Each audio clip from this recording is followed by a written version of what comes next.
जय भीम साथियों, आप सभी को बाबा साहब की जयंती की हार्दिक शुभकामनाएं। बाबा साहब की जयंती पूरे विश्व भर में धूमधाम से मनाई जा रही है। आप देखेंगे संसद मार्ग की ये तस्वीरें हम आपको दिखा रहे हैं साइड विंडो में, किस तरीके से लगातार लोगों की संख्या दिन ब दिन बढ़ती जा रही है। लोगों के अंदर सामाजिक जागरूकता लगातार दिन प्रतिदिन जागरूक होने के साथ साथ वो अपने संवैधानिक मूल्यों के प्रति, संवैधानिक अधिकारों के प्रति भी जागरूक हो रहे हैं। बीएसपी सुप्रीमो मायावती ने बड़ा ट्वीट किया है। इसके साथ साथ देश की महामहिम राष्ट्रपति द्रौपदी मुर्मू, देश के प्रधानमंत्री नरेंद्र मोदी जी के साथ तमाम कैबिनेट मंत्रियों ने बड़ा ट्वीट किया है। डॉक्टर अंबेडकर के द्वारा समर्पित संविधान को और संविधान में जो दिए गए मूल अधिकारों की लोग आज चर्चा कर रहे हैं। लेकिन सबसे पहले मैं बताना चाहूंगी कि किस तरीके से पूरे विश्व भर में डॉक्टर अंबेडकर को कैसे याद किया जा रहा है। इसके साथ साथ तमाम पॉलिटिकल लीडर्स ने आज डॉक्टर अंबेडकर के साथ साथ सोशल जस्टिस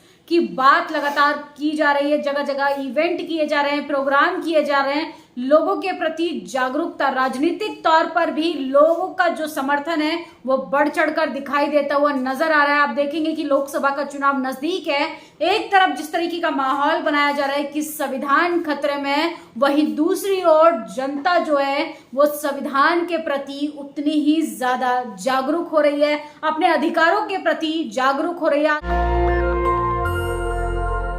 सुप्रीम कोर्ट में भी बाबा साहब की जयंती को धूमधाम से मनाया गया। डीवाई चंद्रचूड़ ने बाबा साहब को फूल अर्पण किए। इसके साथ साथ सुप्रीम कोर्ट के तमाम वकील वहां मौजूद थे और मायावती ने बड़ा ट्वीट कर लोगों को, देशवासियों को शुभकामनाएं देते हुए कहा है और उन्होंने अपनी प्रेस रिलीज जारी कर आज ऐतिहासिक काम किया है। जैसे जैसे चुनाव नजदीक आ रहा है, बीएसपी सुप्रीमो मायावती वो लगातार अपने पुराने अंदाज में, वही बेबाक अंदाज के साथ मैदान में उतर चुकी हैं। चुनावी माहौल को किस तरीके से लुभाने की कोशिश की जा रही है, जनता जो है वो बीएसपी के साथ दिखाई देती हुई नजर आ रही है। मायावती लिखती है, देश के करोड़ों गरीबों, शोषित, वंचितों, उपेक्षितों के मसीहा परम पूज्य डॉक्टर अंबेडकर, भीमराव अंबेडकर को आज उनकी जयंती पर सत सत नमन, अपार श्रद्धा सुमन अर्पित तथा उनके अनुयायियों के इसके आत्मसम्मान व स्वाभिमान मूवमेंट के मिशनरी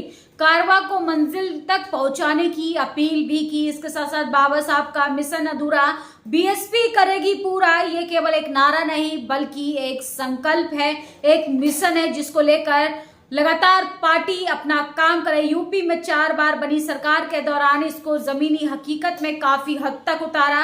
वर्तमान लोकसभा भी इसी लक्ष्य पर लेकर पूरे तन मन धन से चुनाव को लड़ना होगा। तो डॉक्टर अंबेडकर की विचारधारा से प्रेरित बीएसपी सुप्रीमो मायावती ने सीधा तौर पर कह दिया है कि हमने 4 बार हमारी सरकार रही, हमने जमीनी हकीकत पर उसको इम्प्लीमेंट किया। डॉक्टर अंबेडकर का जो सपना था इक्वालिटी, तमाम उन समाज के वंचित, शोषित, हाशिए पर खड़े लोगों को उनका अधिकार मिले, उनके लिए स्कूल, कॉलेज, यूनिवर्सिटी के दरवाजे बीएसपी सुप्रीमो मायावती ने खोलकर नया इतिहास कायम किया। सोचिए वर्तमान सरकारें पूरे देश के युवाओं को किस ओर लेकर जा रही हैं। धर्म की चाशनी में डुबोकर उनके लिए नौकरी के, कॉलेज, यूनिवर्सिटी के दरवाजे बंद करने की कोशिश की जा रही है ताकि जनता अपने हक अधिकारों की बात ना कर पाए। वहीं बीएसपी सुप्रीमो मायावती ने सरकार में रहते हुए पूरे उत्तर प्रदेश में तमाम स्कूल, अस्पतालों पर काम किया, जिसका विरोध लगातार मनुवादी विचारधारा के लोग करते गए। बीएसपी सुप्रीमो मायावती ने आगे प्रेस रिलीज जारी करते हुए कहा, देश के करोड़ों गरीबों, शोषितों, वंचितों, बहुजनों के मसीहा डॉक्टर अंबेडकर के कारवा को पार्टी आगे बढ़ाएगी। उसके बाद उन्होंने चुनावी स्वार्थ के लिए बाबा साहब डॉक्टर अंबेडकर का जितना दिखावटी सम्मान, उतना ही ज्यादा उनके अनुयायियों की अपेक्षा व तिरस्कार, जातिवादी पार्टियों पर उनकी सरकारों की मुंह में राम बगल में छुरी की कहावत को दिखाते हुए उन्होंने निशाना साधा है केंद्र सरकार पर। किस तरीके से भारतीय जनता पार्टी लगातार मूर्ति पर माला और बहुजन समाज की विचारधारा पर ताला लगाने का काम कर रही है। सोचिए, आरएसएस बाबा साहब की जयंती मनाता है, आरएसएस डॉक्टर अंबेडकर की विचारधारा की बात करता है, लेकिन जैसे ही आप अपने लिए इंस्टीट्यूशन में भागीदारी की बात करेंगे, व्हाइट कॉलर जॉब्स के लिए अपने लिए आप आवाज उठाएंगे आपको आवाज को कमजोर कर दिया जाएगा। आपकी आवाज को, आपके संगठन के तमाम कार्यकर्ताओं को डिमोटिवेट कर डरा कर धमका कर उनको चुप कराने की कोशिश की जाएगी। इसके साथ साथ बीएसपी सुप्रीमो मायावती ने कहा है कि कांग्रेस का गरीबी हटाओ का नारा सही नियत व नीति के अभाव में केवल चुनावी स्लोगन बनकर रहा।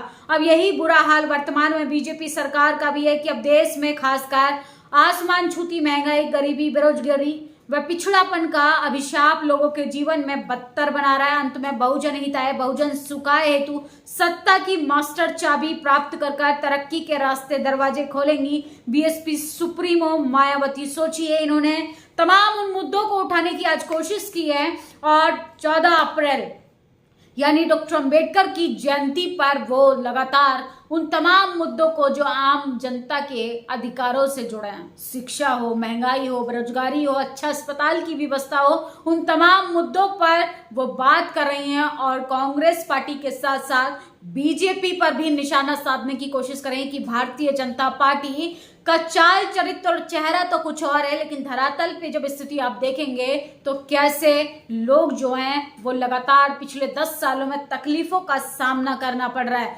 सोचिए, देश के करोड़ों गरीबों, मजदूरों, शोषितों, वंचितों व उपेक्षित बहुजनों के सच्चे मसीहा परम पूज्य बाबा साहब के आत्मसम्मान व स्वाभिमान मूवमेंट तथा सत्ता की मास्टर चाबी प्राप्त करके खुद अपने पैरों पर खड़े होने के उनके मिशन की एकमात्र उत्तराधिकारी बहुजन समाज पार्टी की राष्ट्रीय अध्यक्ष, उत्तर प्रदेश की 4 बार मुख्यमंत्री रही, कई बार सांसद भी रही सुप्रीमो मायावती ने आज डॉक्टर अंबेडकर की जयंती पर उनको नमन किया। इसके साथ साथ उन चुनावी स्वार्थ भी गिनवाए जो लगातार डॉक्टर अंबेडकर का दिखावटी सम्मान करते हैं, लेकिन धरातल पे कुछ और दिखाई देता है। मुंह में राम बगल में छुरी का काम जो करते हैं। वैसे तो देश में हो रहे 8वें लोकसभा आम चुनाव के कारण संविधान निर्माता बोधिसत्व बाबा साहब डॉक्टर अंबेडकर का जन्मदिन बीएसपी द्वारा देश भर में सामूहिक तौर पे परंपरागत धूमधाम से मनाया जाता है। अपने अपने तौर तरीके से लोग मनाते हैं, लेकिन बीएसपी सुप्रीमो मायावती ने इस अवसर पर देश व खासकर उत्तर प्रदेश के बहुजन समाज के लोगों को बाबा साहब डॉक्टर अंबेडकर का वह मिशन वाक्य जरूर याद दिलाया जो अपनी एकजुटता व राजनीतिक शक्ति के बल पर सत्ता की मास्टर चाबी प्राप्त करने के लिए और उनके लिए तरक्की के रास्ते खोलने के लिए प्रेरित करता है। डॉक्टर अंबेडकर का इस महान उद्देश्य के लिए आजीवन कड़ा संघर्ष व उनके लिए मिशनरी संदेश का वर्तमान लोकसभा आम चुनाव के समय में बहुत वो महत्व रहेगा, क्योंकि जातिवादी पार्टियों की अब तक रही सरकारें न कुछ कर पाई है, न कल्याणकारी काम कर पाई है, बहुजन समाज को लगातार भटकाने का काम करती रही है। इसके साथ साथ उन्होंने कांग्रेस पार्टी पर भी जमकर हमला बोला। इसके विपरीत कांग्रेस का गरीबी हटाओ का नारा सही नियत व नीति के अभाव में केवल चुनावी स्लोगन बनकर रह गया है, जबकि बहुजनों का यही हाल बेहतर से बदतर होता जा रहा है। सोचिए, लोगों के जीवन में किस तरीके से तकलीफें आ रही हैं। मुट्ठी भर लोग अमीरी की तरफ बढ़ते जा रहे हैं। हालांकि बाबा साहब की सोच व उनका संविधान देश में पूंजीपतियों का नहीं बल्कि देश के संपत्ति पूंजी में विकास सुनिश्चित करना चाहते हैं, ताकि इसका लाभ सभी को बराबरी का साथ मिलकर गरीब व पिछड़ापन को दूर किया जा सके। इसलिए ये लोकसभा का चुनाव सही समय, देश व जनहित की इन सब जरूरी बातों को ध्यान में रखकर अपना वोट डालें। सोचिए, डॉक्टर अंबेडकर की जयंती पर आज उनका ऐतिहासिक प्रेस रिलीज उन्होंने जारी की है और लोकसभा का चुनाव नजदीक आ रहा है। जनता से वो कहना चाह रही हैं कि जनता को अपना वोट उसी सरकार को करना चाहिए जो आपके लिए जरूरी काम करे, शिक्षा पर काम करे, स्वास्थ्य पे काम करे, अच्छे अस्पताल व्यवस्था की बात करें, महंगाई दर को कम करे। किस तरीके से डिस्क्रिमिनेशन लगातार देखने के लिए मिलता है, जाति भेदभाव के नाम पे लगातार उत्पीड़न हो रहा है। उत्तर प्रदेश के साथ साथ पूरे देश की निगाहें लोकसभा चुनाव पर टिकी हुई हैं। अब जनता अपने वोट से तय करेगी किस सरकार की किसको कितनी जरूरत है। आप सरकार वही चुनिए जो आपके अधिकारों के लिए गंभीरता से सोचती हो, ना कि सरकार वो चुनी जाए जो सिर्फ होर्डिंग बैनरों पर देश का विकास दिखाती हो। देश का विकास मतलब जनता का विकास। इस खबर पर आप लोग अपनी प्रतिक्रिया जरूर दीजिए। शुक्रिया। नेशनल दस्तक की आपसे गुजारिश है कि अगर इसको बचाना चाहते हैं तो नेशनल दस्तक को सब्सक्राइब करने के लिए रेड कलर के सब्सक्राइब बटन को दबाएं, फिर बेल आइकन की घंटी दबाएं। नेशनल दस्तक को बचाने के लिए बहुत जरूरी है कि हर खबर को शेयर करें, लाइक करें, कमेंट जरूर करें।